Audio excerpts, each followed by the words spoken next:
147వ BJP ఆవిర్భావ దినోత్సవం సందర్భంగా బీజేపీ రాష్ట్ర అధ్యక్షులు పీవీఎన్ మాధవ్ లక్ష్మీపురంలోని వాజ్పేయి సర్కిల్లో వాజ్పేయి విగ్రహానికి పూలమాలలు వేసి నివాళులర్పించారు. ఈ సందర్భంగా బీజేపీ రాష్ట్ర అధ్యక్షులు పీవీఎన్ మాధవ్ మాట్లాడుతూ, బీజేపీ ఆవిర్భావం జరిగి నేటికి 46 వసంతాలు పూర్తయ్యాయని అన్నారు. బీజేపీ ఆవిర్భావ సందర్భంగా మన ఊరు మన జెండా కార్యక్రమం 6 నెలల పాటు కొనసాగిస్తూ ప్రతి గ్రామంలో బీజేపీ జెండా ఎగురవేస్తామని అన్నారు.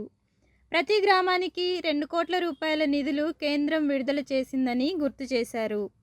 అటల్ బిహారీ వాజ్పేయి చరిత్ర బీజేపీ చరిత్రతో ముడిపడి ఉందని, మాజీ ప్రధాని వాజ్పేయి చరిత్ర ప్రతి ఒక్కరికి ఆదర్శంగా తీసుకోవాలని అన్నారు. దేశంలో ఏ రాష్ట్రానికి లేని విధంగా 15 లక్షల కోట్లు ఏపీకి కేంద్రం కేటాయించిందని అన్నారు. ఒక చేతిలో బీజేపీ జెండా, మరో చేతిలో కూటమి ఎజెండాగా అభివృద్ధి పదంలో ముందుకు సాగుతుందని అన్నారు. ఈ కార్యక్రమంలో బీజేపీ శ్రేణులు, అభిమానులు పాల్గొన్నారు.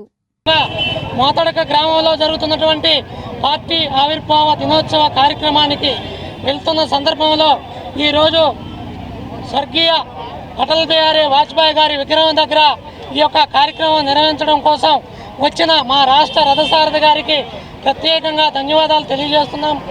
ఈరోజు భారతీయ జనతా పార్టీ 46 సంవత్సరాలు పూర్తయి 47వ సంవత్సరంలో వేళ అడుగుపెట్టింది. మా పార్టీ ఆవిర్భావ దినోత్సవం దేశవ్యాప్తంగా పెద్ద ఎత్తున చేసుకోవడం జరుగుతుంది. ఆంధ్రప్రదేశ్లో మన ఊరు మన జెండా అని చెప్పి ఒక ప్రత్యేక కార్యక్రమం ఈరోజు మొదలు రేపు అక్టోబర్ 21, 1951లో భారతీయ జనసంఘ్ ఏర్పడింది. దానికి 75 వసంతాలు పూర్తి చేసుకుంది. కనుక ఈ యొక్క 6 నెలల పాటు రాష్ట్ర వ్యాప్తంగా మన ఊరు మన జెండా అనే కార్యక్రమం చేయబోతున్నాం. ఈ యొక్క మన ఊరు మన జెండా యొక్క కార్యక్రమ ఉద్దేశం ప్రతి గ్రామంలో పార్టీ జెండా ఎగరాలి. ఆ యొక్క జెండా అండగా పార్టీ కార్యకర్తలు నిలబడాలి. అలాగే ఆ యొక్క గ్రామానికి భారతీయ జనతా పార్టీ ఆధ్వర్యంలో అనేక సంక్షేమ అభివృద్ధి కార్యక్రమాలు ఏం జరుగుతున్నాయో కళ్ళకు కట్టినట్టు ప్రజలకు చూపించే విధంగా పెద్ద ఎత్తున కార్యక్రమం చేయబోతున్నాం. ఆ విధంగా ప్రతి గ్రామ పంచాయతీకి పెద్ద ఎత్తున నరేంద్ర మోడీ గారు నిధులు ఇవ్వటం, నేరుగా నిధులు ఇచ్చే విధంగా 14th, 15th ఫైనాన్స్లో గ్రామాలకి నిధులు ఇచ్చారు. సుమారు 2 కోట్ల రూపాయలు ప్రతి గ్రామానికి గత 6 సంవత్సరాల్లో రావటం జరిగింది. దాంతోపాటు గ్రామానికి సంబంధించిన రోడ్లు కానీ, వీధి లైట్లు కానీ, మరుగుదొడ్లు కానీ, అలాగే కాలువలు కానీ నరేంద్ర మోడీ గారి నేతృత్వంలో పెద్ద ఎత్తున సెంట్రల్ గవర్నమెంట్ గ్రాంట్స్ నిర్మాణమైంది. అవన్నీ కూడా ప్రజలకు చూపించడానికి చెత్త నుంచి సంపద కేంద్రం కానీ, అంగన్వాడీ కేంద్రాలు కానీ, అలాగే ఆ ఊర్లో ఉండే విద్యాలయం కానీ, వైద్యాలయం కానీ నరేంద్ర మోడీ గారి యొక్క సహకారం ఏమిటి అనే విషయం తప్పనిసరిగా తెలియజేయాలని చెప్పి ఈ యొక్క కార్యక్రమం పెట్టడం జరిగింది.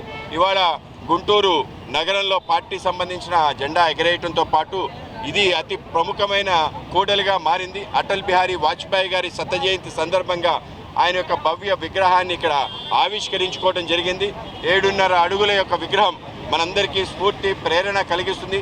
భారతీయ జనతా పార్టీ చరిత్ర, అటల్ బిహారీ వాజ్పేయి గారి చరిత్ర రెండూ కూడా ఒక్కటే అనే విషయాన్ని కూడా ప్రజలకు తెలియజేయాలి. ఆయన భారతదేశం కోసం ఏ విధంగా కృషి చేశాడు, ఏ విధంగా ఆయన జీవితాన్ని అర్పణ చేశాడు, పెళ్లి చేసుకోకుండా ఆయన జీవితాన్ని మొత్తం దేశం కోసం అంకిత భావంతో పనిచేసి దేశానికి 3 సార్లు ప్రధానమంత్రిగా అయి ప్రధానమంత్రి నేపథ్యంలో ఆయన చేసిన అనేక రకాల మంచి పనులు ఏవైతున్నాయో దాని కారణంగా ఆయన పరిపాలన సుపరిపాలనగా దాన్ని దేశవ్యాప్తంగా సుపరిపాలన దివస్గా చేసుకునే విధంగా మన ప్రియతమ ప్రధాని నరేంద్ర మోడీ గారు స్వీకరించి ముందుకు తీసుకెళ్లారు.